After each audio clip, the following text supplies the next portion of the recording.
Círculos de mujeres. Círculos de mujeres. Frente a la violencia machista. Sororidad feminista. El presente podcast es producido por Católicas por el Derecho a Decidir Bolivia y Católicas por el Derecho a Decidir Perú, con el apoyo de ONU Mujeres y UNFA. Hola, soy Silvia Tamayo y te doy la bienvenida a este nuevo episodio de Círculos de Mujeres frente a la violencia machista, sororidad feminista. Y antes de iniciar, también le damos la bienvenida a Roberto Condori. Ella es activista LGBTIQ+, disidente sexual y nuestra aliada en este viaje sonoro feminista. Hola Silvia, también saludar a ti que nos escuchas e invitarte a que sigas los episodios de Círculos de Mujeres que están en Spotify, Evox, Apple Podcasts, Google Podcasts, Anchor y en el canal de YouTube de Católicas Bolivia y Católicas Perú. Hola, soy Stephanie Ramos Aranoca, tengo 20 años, soy actriz del Teatro Trono y me considero feminista. Plantear la autodefensa personal para mujeres ¿es incitar a la violencia? Para nada. Al contrario, nos estaríamos protegiendo y enseñando a las mujeres a cuidarse, de tal manera que no estaríamos tan vulnerables en esta sociedad, porque siempre se nos enseña que tenemos que estar sumisas y tenemos que, no saber defendernos, ¿no? Y esperar que nos defiendan generalmente otros hombres, siendo los mismos hombres los que nos agreden.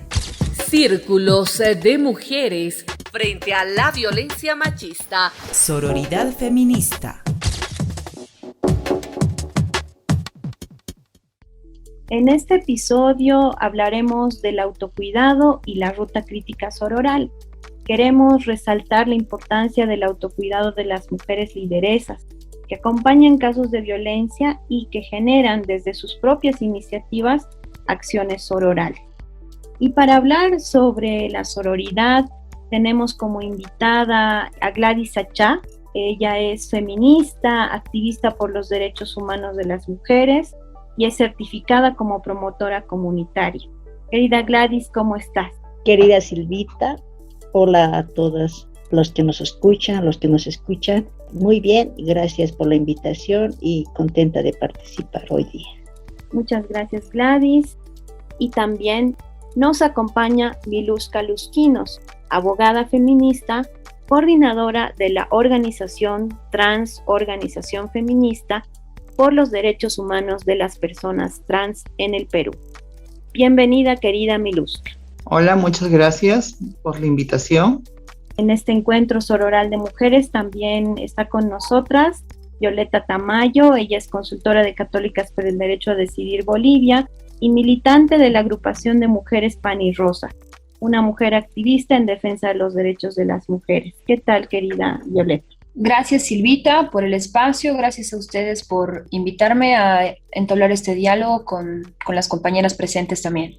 Gracias, querida Violeta. Bueno, compañeras, y a ti que nos estás escuchando, las invitamos a que escuchemos lo siguiente. ¿Sabías que a la Isabel la subieron de cargo? No sabía. ¿Qué cosas habrá hecho? No sé, pero no hay que dejarse mandar. Hay que ponerla en su lugar para que no se le suban los humos. El peor enemigo de la mujer es otra mujer. ¿Verdad o mentira? Gladys, Miluska, ¿qué opinan sobre este dicho? El peor enemigo de la mujer es la propia mujer. Sí, ¿no? Todas estas afirmaciones, como tú dices, sí están presentes en el día a día. Sí escuchamos y me hace recuerdo a un taller que tuve yo con policías en la Academia de Formación de Funcionarios Policiales.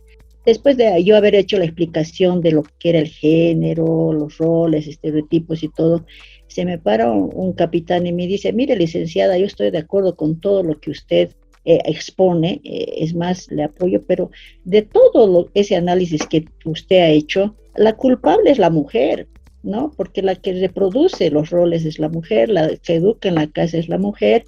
Entonces yo entro en cuenta de que más bien usted debería dar charla a las mujeres y no a nosotros, ¿no? Porque nosotros no somos los culpables, ¿no? Y este dicho que nosotras somos enemigas entre las mujeres me hace recuerdo este episodio, porque yo considero que es una estrategia del patriarcado y del machismo que nosotras nos veamos como enemigas entre nosotras, ¿no? Es decir, entre nosotras somos envidiosas, entre nosotras nos ponemos zancadillas, no hay peor jefa que otra mujer, ¿no es cierto? Nos cuesta decir a una mujer que es inteligente, que es tapísima, ¿no? Entonces, todas estas afirmaciones, nuevamente te digo yo, realmente es para dividirnos, ¿no? Para dividirnos entre nosotras o para competir entre nosotras de forma negativa, ¿no? Entonces, y no voy a negar que también hay mujeres, digamos, entre comillas, mal empoderadas también, ¿no? Que no por ser mujer significa que vas a defender o estar de lado o ser solidaria con otra mujer, sino que también las mujeres somos parte de esta educación, de esta transmisión de la misoginia también, ¿no? Entonces, sin embargo, rescatando también lo contrario, es que más bien somos las mujeres en su mayoría, todas, si bien puede existir un porcentaje, digamos, que ves a otra mujer como otra enemiga, es pues como cuando en un caso que he atendido dicen, no, mi esposo me engaña con otra mujer y yo le he ido a pegar a la mujer, ¿no? Es como quitarle la responsabilidad al hombre y decirle, tú eres una víctima, tú eres un pobrecito que ha sido engañado y la mala es esta zorra, ¿no? Es esta mala mujer que se mete con mi marido. Entonces, ese enfoque también nos hace, en los casos que yo veo que las mujeres dicen, es mi marido el que no tiene la culpa, entonces me voy contra la otra mujer. Y creo que más bien a lo largo de la historia, querida Silvia, somos las mujeres que nos hemos respaldado entre nosotras, que nos hemos apoyado, que nos ha costado también romper con estos estereotipos y roles que nos ha puesto el patriarcado, porque nosotros vivimos en una sociedad patriarcal, pero vemos que la clave para romper con el patriarcado y el machismo es unirnos entre nosotras, ser la hermana de la otra, porque la experiencia nos ha mostrado, y yo comparto con muchos grupos de mujeres, y realmente decir, unidas nos va mejor. Ser la amiga de la otra, ser la hermana de la otra, de mi par que está sufriendo violencia. Puedo ayudar porque yo he salido del siglo de la violencia. Bien, yo creo que el peor enemigo de la mujer es la violencia, es el machismo, es el patriarcado, y lo que el patriarcado nos ha hecho creer, ¿no? No somos competencia, no somos enemigas.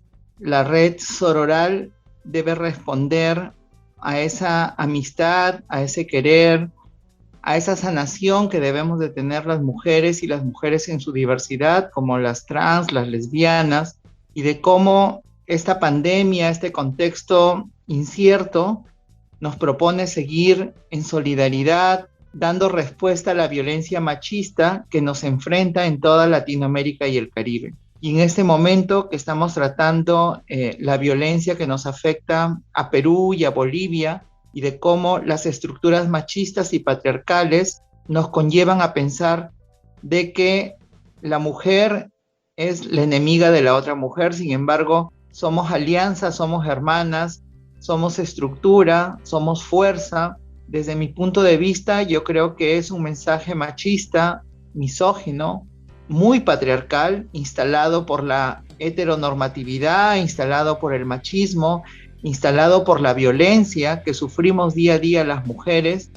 Y hablo de violencia desde la violencia del Estado hasta la violencia física que recibimos de la policía, del serenazgo, que recibimos del amante, ¿no? Entonces hay que deconstruir esa expresión y más bien hay que construirla en solidaridad para responder colectivamente a la violencia que enfrentamos día a día. Muchas gracias, querida Miluska. En los círculos de mujeres hemos abordado el tema de la sororidad. ¿Qué es la sororidad, querida Gladys? La palabra sororidad viene del Sor, ¿no? El Sor es Sor María, Sor Juana, ¿no? Entonces es la hermana. la hermandad la sororidad es la hermandad entre mujeres, así lo entendemos nosotras, y ser hermana de la otra mujer es estar al lado de ella, comprenderla, escucharla, respaldarla, acompañarla, ¿no? Al contrario de lo primero que hablamos, ¿no? Ver como enemiga a nuestra par, a nuestra hermana, a nuestra madre, a nuestra amiga, a nuestra jefa. Ahora, Miluska, ¿qué es la sororidad? ¿Cómo debemos entenderla? Debemos entenderla primero como parte de un proceso de sanación en donde encontramos a nuestras pares, a nuestras amigas, a nuestras aliadas, a nuestras cómplices para responder colectivamente a situaciones diversas, ¿no? La COVID nos ha propuesto situaciones como la crisis alimentaria, la crisis sanitaria, la violencia por pico y género, la violencia machista y patriarcal que no ha disminuido durante la cuarentena, y aún durante cuarentena han seguido matando a mujeres trans y los crímenes de odio no han bajado en su constante, ¿no? Entonces la sororidad es eso, articularnos, responder colectivamente, querernos, mirarnos como si nos miráramos a nosotras mismas con amor, con autocuidado, con feminismo, con transfeminismo, y entender que no somos enemigas y no somos hermanas, somos pares y que juntas estamos construyendo el cambio frente a toda esta violencia que se nos presenta, también frente a la crisis política que estamos viviendo en toda América Latina y en la región, una crisis bastante incierta, que a ello se suma la incertidumbre de la COVID-19, que nos propone seguir abrazándonos solidariamente para poder responder colectivamente a estas situaciones. Creo que es importante, ¿no? Y a partir también del abordaje que pueda ir marcando a mujeres, apoyando a mujeres, ¿no? En un marco positivo de defensa de los derechos humanos. Esto de la sororidad entre mujeres no es fácil lograrlo, ¿no? ¿Por qué? Porque desde que hemos nacido mujeres, aprendemos a ser mujeres, y en estos roles se nos ha enseñado también esto, ¿no? Delicadita, calladita, ¿no? Jugar en un espacio solita, por ejemplo. Una mujercita puede fácilmente jugar en un espacio con su muñequita, sus solitas, ¿no? Pero mientras un hombre ya socializa, ya tiene amigos, ya hace equipo con otros, ya con el mismo juego, por ejemplo, el fútbol, ¿no ve? Tú delantero, tú arquero, yo te paso y ya, planifica. Vos juegas en una esquinita, él ya hace amigos y hace equipo. Vamos creciendo y por eso es que nos cuesta a muchas socializar si hemos crecido dentro de estos nombres de la mujercita, educadita, calladita, señorita, ¿no? Entonces, y yo veía, ejemplifico esto siempre cuando doy los talleres, ¿no? Cómo es de fácil, por ejemplo, para mi esposo hacer amigos, y a veces yo les presento a los esposos de mis amigas o en una situación social, hola, hermano, ¿no? Ya se están dando la mano, ya conversan, ¿no? Ya parecía que se han conocido de años, pero entre nosotros, mi esposa, ¿cómo estás? ¿No? Y yo siento muchas veces, mi esposo es militar, y esta situación de cómo hay un corte entre la otra, es decir, que te está mirando de pies a cabeza entre nosotras, parece que, ¿no es cierto?, nos han inculcado eso que escuchaba un expositor una vez decir, las mujeres todos los días dan exámenes frente a otra mujer. Entonces, esta situación no es porque somos malas, porque somos locas y la otra es mi enemiga, no, sino es una situación que tiene una raíz, querida Silvia, tal vez eso también aclarando esto sobre la sororidad. Muy importante lo que nos dices, Gladys, ¿no? Y cómo debemos de ir deconstruyendo todos esos parámetros que a veces son inconscientes, ¿no? Y que de repente nos ayudan a trabajar esto. Muchas gracias. Ahora paso a Violeta, que me gustaría un poco que nos cuente, porque a partir del proyecto, a partir de la conformación de los círculos de mujeres en Bolivia, se ha construido una ruta crítica sororal, ¿no? ¿Cómo ha sido todo esto? ¿Qué es la ruta crítica sororal, querida Violeta? Me parece importante lo que decían tú, Gladys, intercambiando sobre esta frase, porque está bastante vinculado a lo que es la ruta crítica, ¿no? Esta ruta crítica que se ha construido a partir de las jornadas que han tenido más de 100 compañeras en los círculos de mujeres. Y precisamente una de estas discusiones que se tenía, digamos, en las jornadas, y parte de esto es más o menos en el camino de esta frase que tú nos presentabas al principio, ¿no? Creo que esta frase tan conocida y tan repetida constantemente en ámbitos de discusión, sobre todo cuando se quiere, digamos, interpelar a las mujeres que luchan desde los distintos tipos de feminismo, está muy dirigida y es parte en realidad de esta cultura patriarcal que busca invisibilizar el problema de raíz, que es esto precisamente, ¿no? El sistema patriarcal.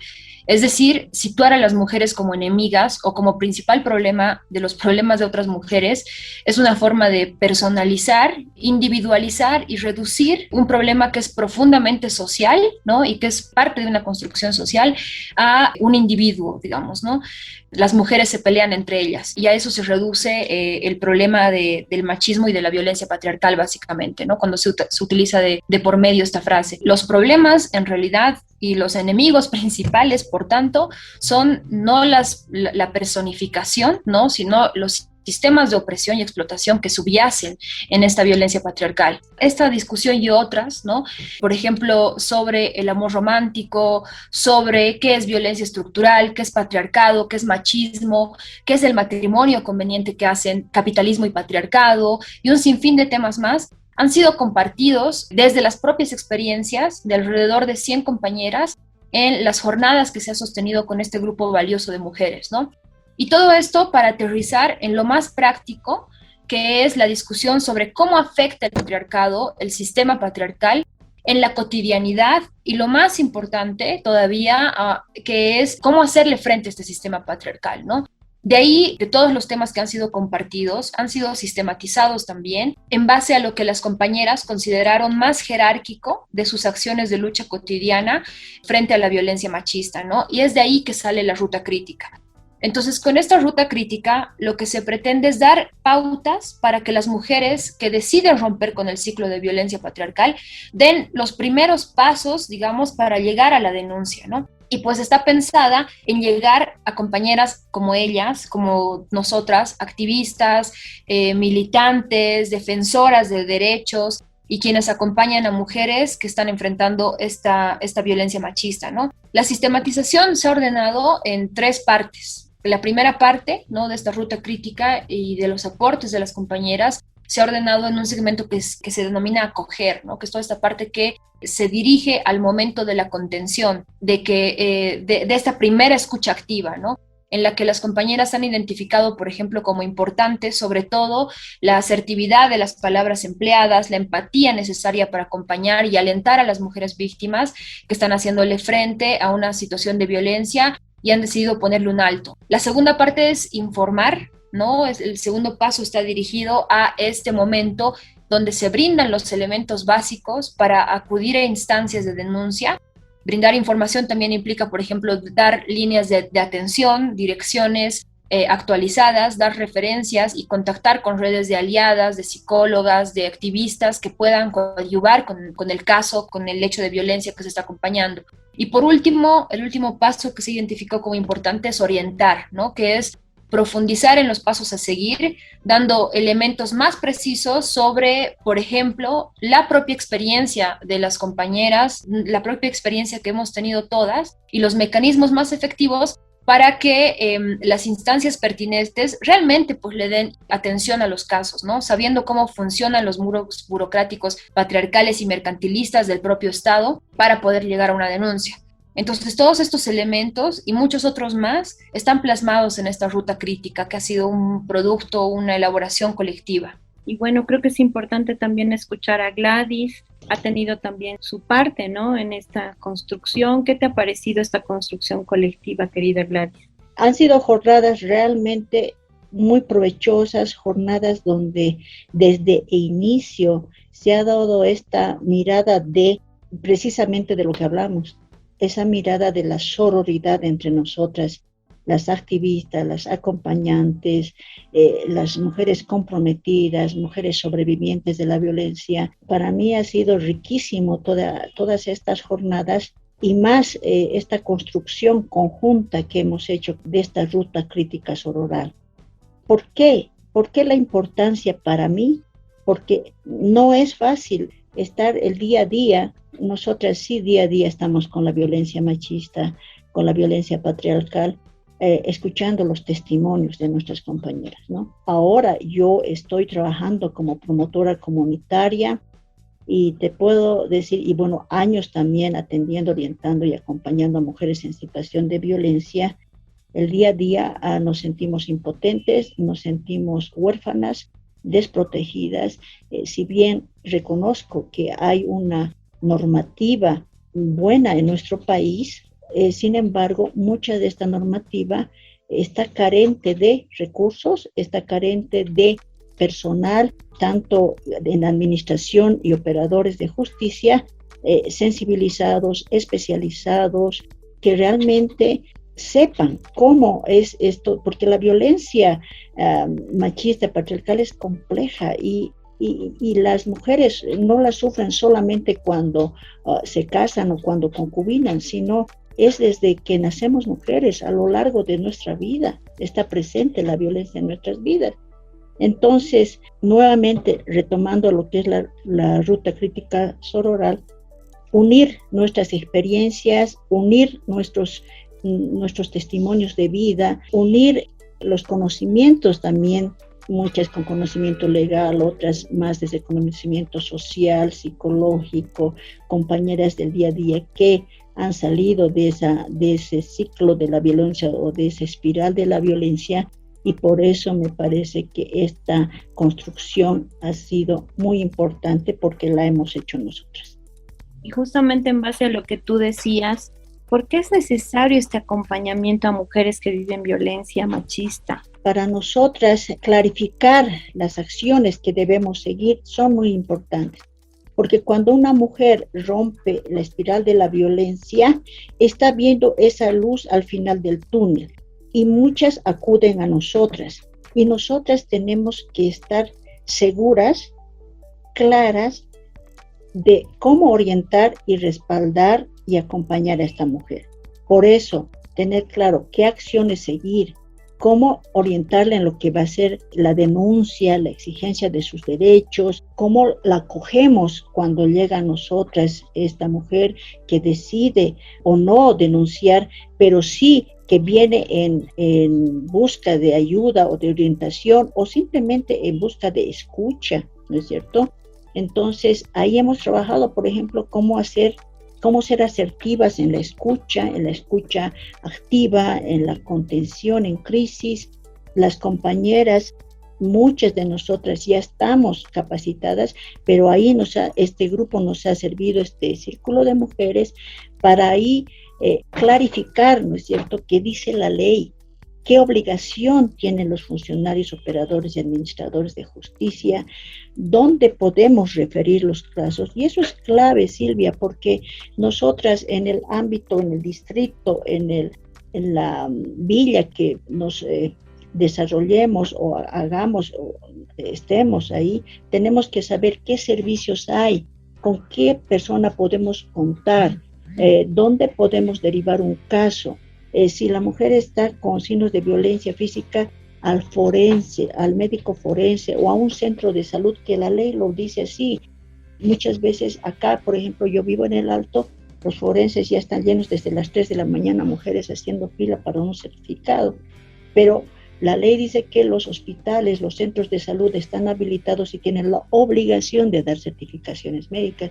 Entonces, tener esa información es clave para transmitir a las mujeres, ¿no? Porque nosotras, como somos mujeres sobrevivientes de la violencia, sabemos lo difícil que para una mujer es primero animarse a la denuncia y luego seguir con la denuncia, porque lamentablemente la ley, ¿no es cierto?, y las instituciones a cargo de la ley hacen que muchas mujeres desistan de esta denuncia, ¿no?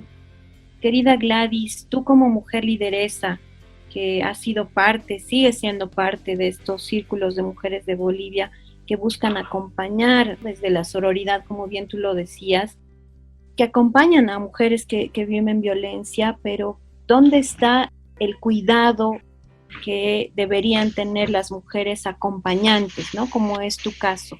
¿quién las cuida a ustedes? Ay, mira, has tocado un punto tan importante y realmente con tanta debilidad entre nosotras las activistas, las acompañantes. Muchas veces nosotras somos las que damos no sé, ese respaldo, esa contención. Respuesta, es como cargarle de energía y nos olvidamos de nosotras, ¿no? De nosotras mismas. Y creo que reconocer eso es un primer paso. Yo personalmente te digo, he tenido que hacer terapia, entrar a terapia, acompañarme de una psicóloga, que es bien importante, pero no todas mis compañeras pueden hacerlo, ¿no? Ahora es importante también, Silvita, que muchas de nosotras que acompañamos los casos nos identificamos porque estamos día a día con el dolor de esa persona, escuchando el dolor de esa persona, escuchando todas estas historias desgarradoras de violencia. Entonces muchas de mis compañeras se identifican, ¿no? Y sufren. Y por eso es que hemos visto también la importancia de hacer esta situación de reunirnos entre nosotras, en buscar en nuestro entorno de nosotras que somos activistas y acompañantes, y tratar de hacer lo que tú dices, ¿no? El autocuidado a nosotras mismas, porque es importante para no desgastarnos, para no entrar en una situación también de me abandono yo y veo por las otras mujeres y mi dolor lo callo y mi dolor lo oculto y lo que yo estoy sintiendo no importa, porque yo estoy después, es un tipo de violencia a nosotras mismas y también lo hemos reflexionado. Entonces hemos visto también la importancia de nuestro autocuidado. Qué importante haber tenido este encuentro, tanto con Gladys, que nos ha hablado justamente de lo que significa este compromiso que tienen las mujeres para acompañar a otras mujeres. Voy a ir cerrando ya esta entrevista. Miluska, ¿cuál es la importancia del autocuidado de las mujeres trans, que son lideresas, y bueno, de las mujeres en general, que acompañan los casos de violencia? Siempre hemos dicho en la organización saber cuándo decir basta o saber decir hasta acá podemos llegar. El ser defensoras de derechos humanos, el ser activistas, el ser mujeres trans que acompañamos procesos de violencia, también necesitan espacios de meditación y autocuidado para les defensoras de derechos humanos. Es necesario saber reconocer nuestras limitaciones y saber decir hasta dónde podemos acompañar, qué es lo que podemos acompañar y no sobrecargarnos con todo ese dolor que compartimos mutuamente, pero también debemos pensar en nuestra sanación, en nuestra tranquilidad y en decir hasta acá podemos acompañar, y es necesario también hacer esas redes sororas, esas redes de respuesta para que otras compañeras, otras instituciones aliadas puedan hacer este acompañamiento. Autocuidado es querernos, autocuidado también es decir hasta acá llegamos, autocuidado es reconocer nuestras limitaciones como activistas y como defensoras de derechos humanos. Quiero agradecer a Gladys Achá, mujer acompañante de mujeres víctimas de violencia. Ella es feminista, es activista por los derechos humanos de las mujeres, es certificada además como promotora comunitaria. Muchas gracias, querida Gladys. A ustedes, gracias por este espacio. Siempre es riquísimo compartir con ustedes y gracias, Silvita. Para ir finalizando, muchas gracias, querida Miluska. Quiero realmente agradecerte por compartir este espacio. Tus palabras de despedida, por favor. Muchas gracias a católicas de Bolivia y de Perú por haber considerado mi voz. Es importante que todas las voces se escuchen y por haber gestado todo este trabajo importante que nos ha conducido a fortalecer a líderes trans. Es sumamente importante reconocer ello en un clima bastante incierto de pandemia y de política. En el caso de Perú, nos propone seguir haciendo esas redes sororales frente a la violencia que no ha disminuido, frente al desinterés del Estado que no ha cambiado, ¿no? Y a la constante de exclusión y de pobreza que se ha incrementado por la COVID-19. Quiero hacer un llamado a todas mis compañeras que sigamos incidiendo por el proyecto de ley de identidad de género. Si bien es cierto, el 28 de julio cumplimos 200 años de independencia, ¿no? El bicentenario. No podemos hablar de un bicentenario sin ley de identidad de género, sin que las personas trans en el Perú conozcan la democracia, sin acceder a derechos fundamentales, sociales, políticos, civiles, económicos y culturales. Es necesario seguir en sororidad con todas y todes quienes se sumen a esta lucha y que reconozcan que la violencia también es transversal para la identidad y expresión de género. Vamos por todo, compañeras. Un abrazo sororo para todas. Muchas gracias, querida Miluska. Miluska Lusquinos es abogada feminista, coordinadora de la organización Trans, Organización Feminista por los Derechos Humanos de las Personas Trans en el Perú. Y bueno, también Violeta Tamayo, consultora de Católicas por el Derecho a Decidir Bolivia, militante de la agrupación de Mujeres Pan y Rosas, una mujer activista en defensa de los derechos de las mujeres. Muchas gracias, Violeta. Gracias a ustedes, decirse de paso que ha sido un placer compartir este espacio con todas las compañeras que realmente nos enseñan muchísimo y aprendemos muchísimo mutuamente, ¿no? de las experiencias, de las perspectivas de lucha, ¿no? Pues gracias a ti también, Silvita, por abrir este espacio para dialogar sobre esto que es tan importante, que es cómo nos organizamos, ¿no? Vamos entonces a agradecer a las compañeras por haber estado en este podcast dentro del proyecto Frente a la Violencia Machista, Sororidad Feminista de la Red Solidaria Binacional de Mujeres en Tiempos de Crisis Sanitaria. Somos semilla, un solo tambor. Somos semilla, un solo tambor. Creando conciencia, pariendo la voz. Somos semilla, un solo tambor. Somos semilla, un solo tambor. Creando conciencia, pariendo la voz.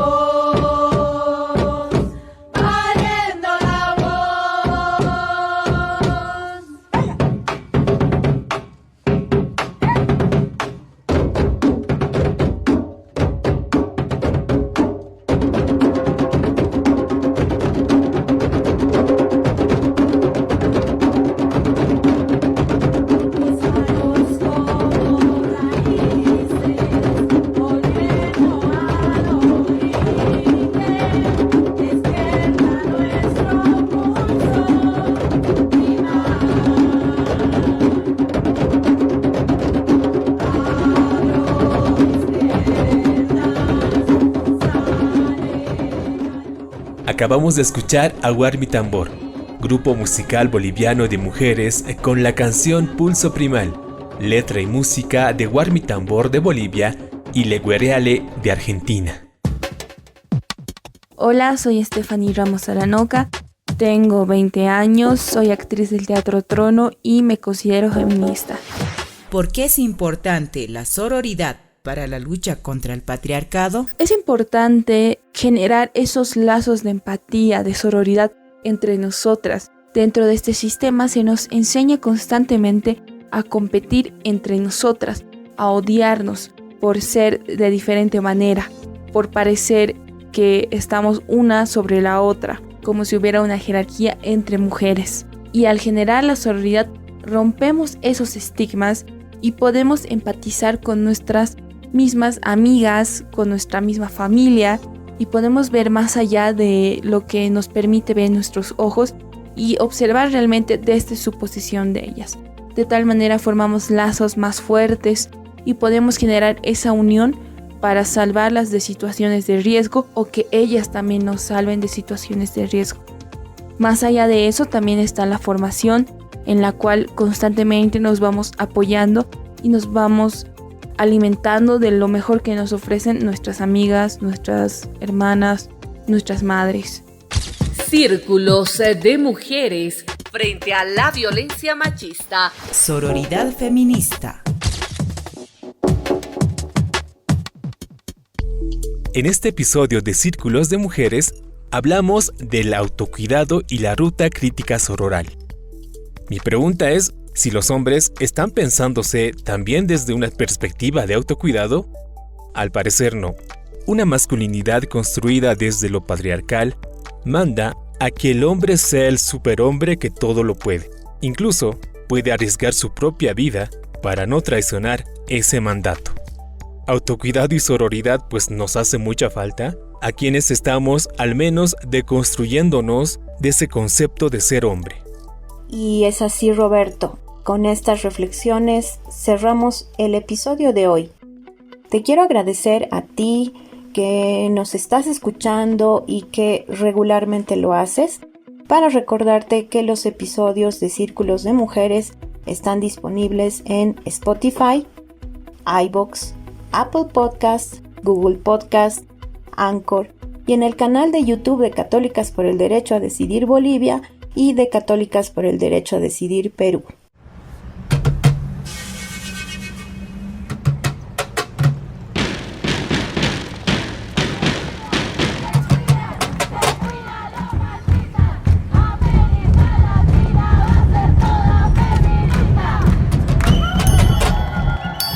Círculos de Mujeres. Círculos de Mujeres. Frente a la violencia machista. Sororidad feminista. Red Solidaria Binacional de Mujeres en Tiempos de Crisis Sanitaria. Los contenidos del presente podcast son responsabilidad exclusiva de Católicas por el Derecho a Decidir y no necesariamente refleja los puntos de vista de ONU Mujeres.